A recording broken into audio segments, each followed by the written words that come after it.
Hi, I'm actor Ian Champion, and welcome to History of Horror Cinema, my personal podcast tour of the good, bad, and the ugly of horror movie history. If you like what you hear, please don't forget to hit subscribe. Last House on the Left, 1972. Every once in a while a film comes along that's so bad that it's more fun to write about than watch. This is the case, in my opinion, with Last House on the Left, 1972. Before Sean S. Cunningham's Friday the 13th franchise joined forces with Wes Craven's Nightmare on Elm Street series, they teamed up more directly as producer and writer-director respectively on this $90,000 rape-exploitation horror thriller.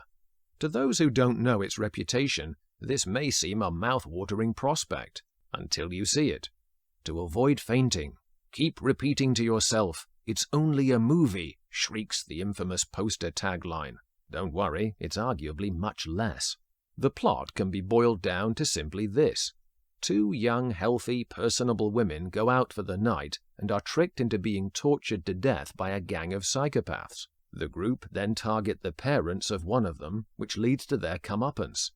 Very loosely based on Ingmar Bergman's The Virgin Spring in 1960, the scene is set for 80 minutes of an atrociously executed feature film by people who should have known better in more ways than one. Where do I start? Well, we are treated to handy thumbnail rap sheets of the escaped prisoners by a radio announcer who describes them as one who murdered a priest and two nuns, another who hooked his own son on heroin to keep him under control, and the third who was serving a life sentence for child molestation, peeping Tomism, and assault with a deadly weapon.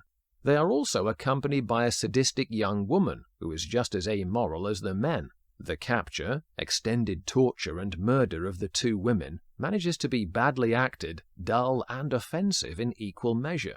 It's almost impossible for me to imagine how Cunningham and Craven justified this as entertainment or valuable post-Vietnam angst-transgressive cinema.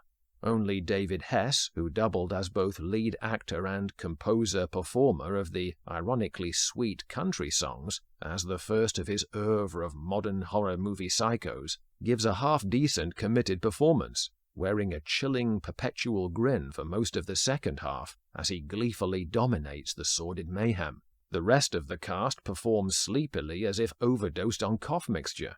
The instrumental music gives a whole new meaning to score, as it grates self-consciously on the viewer like the work of a rusty penknife.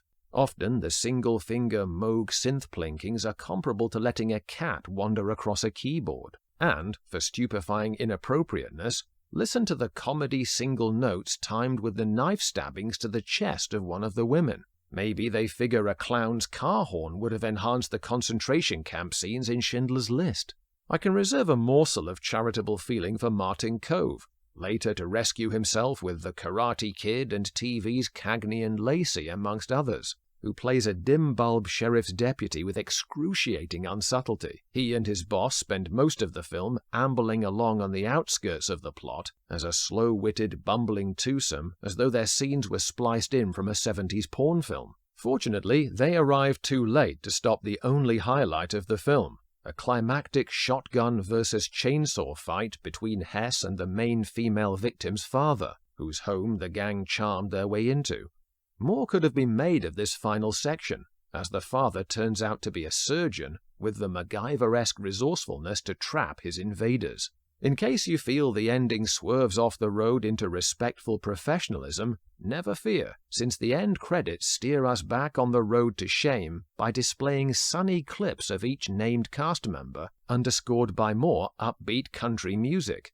After all, this is not the tasteless exploitation of female subjugation, it's an episode of The Dukes of Hazzard. On the plus side, there's a great 40-minute documentary on the 2-disc special edition, featuring most of the main actors, Cunningham and Craven, and a second one where Gunnar Hansen, famous as Leatherface in the Texas Chainsaw Massacre, and Hess credibly argue the merits of classification versus censorship after a British screening of Last House and the Texas Chainsaw Massacre. Thanks for listening. If you like what you hear, please don't forget to hit subscribe.